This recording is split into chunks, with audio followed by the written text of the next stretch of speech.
And welcome back to Philly Sports Spotlight. Once again, I'm Phil Anderson. Guess what? Philly's opening day less than 2 weeks away. But as we close in on the final days of spring training, there's been some concern about the velocity of Doc Halliday's pitch selection. Halliday, however, says, yo, man, slow your roll. I feel that I can go out and throw 120 pitches and feel fine. And that being said, the things in between you monitor. You know, the work days in between you monitor, and we've got a lot of different input on, you know, how do we take the stress off the lower back in between days, you know, because I've done a lot of running in the past, a lot of other things, so we've been able to kind of change those programs to where it takes a lot of the stress off, and I actually feel, you know, I don't feel like I'm wearing those other parts down while my arm's rebuilding, so it's a good thing.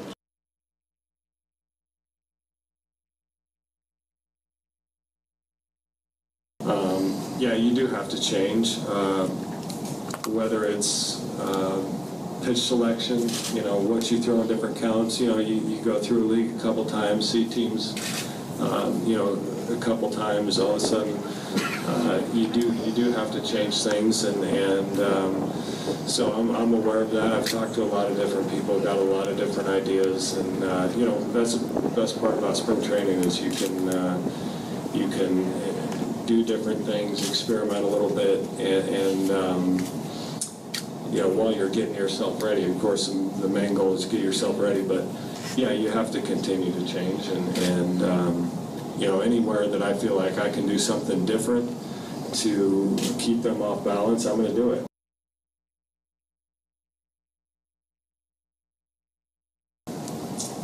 You know, I think if I have my druthers, and I would be here, you know, until I'm done, and you know, as good as they've been to me, I think they realize I'd be as good as to them as I could be. So, you know, going forward, if that were the case, I really don't see myself playing anywhere else, and I don't want to play anywhere else.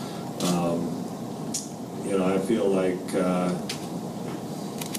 you want to play somewhere as long as you can where you're wanted, and this has been the best place. Obviously, I've only played in Toronto, but I've gone on the road a lot of other places. Best place I've ever played, and you know, I don't want to play anywhere else. By the way, velocity or no velocity, Halliday will not be the Phillies' opening day starter. That honor this year going to the young Cole Hamels. It's actually a role that goes to the team's ace, if you will, and I guess you could call this the passing of the torch. Cole Hamels will be your opening day starter in April when the team opens up the season in Atlanta. Well, the Philadelphia Eagles were certainly busy on the free agent front last week, adding 9 new players to their roster, and in doing so, greatly bolstered their defensive secondary. Defense was definitely the order of the day when the Birds kicked off their free agent signing frenzy, signing former Patriot Patrick Chung. The 5'11", 212-pound Chung, who had an off year in 2012 in New England, has decent career numbers with 239 tackles, 3 sacks, 7 interceptions, and 1 touchdown. Linebacker Jason Phillips has spent most of his career playing special teams, but at 6'1", 240 pounds, the 27-year-old also has the size to play in what is predicted to be a 3-4 defense for the Birds this season.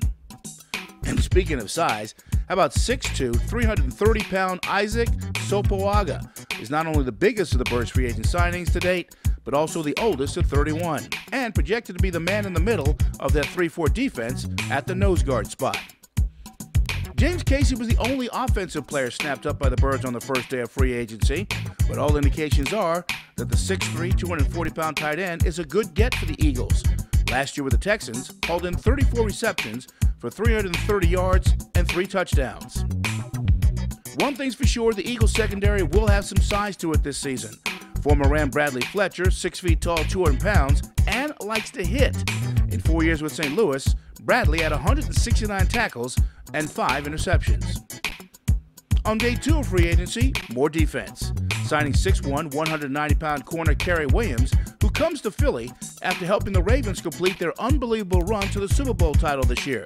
Williams is another physical player who's not afraid to mix it up. Now, if you want size in the secondary, then 6'2", 220-pound Kenny Phillips is your man. Like Williams, he too comes to the nest sporting a Super Bowl ring after helping the Giants win the title in 2011. During his stint with the G-Men, Phillips had 8 picks and 1 forced fumble. There are some who will tell you that Philadelphia's biggest free agent acquisition, however, could very well be outside linebacker Connor Barwin.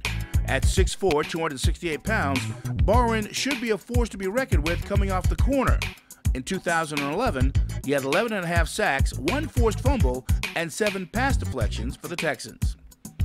Meanwhile, wide receiver Arrelius Benn was not a free agent signing, but instead part of a trade that included a 7th-round pick from Tampa Bay in exchange for a 6th-round pick and a conditional pick in the 2014 draft.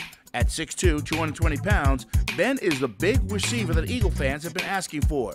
Great downfield blocker, decent speed for his size, but has a reputation of making the hard catches and dropping the easy ones.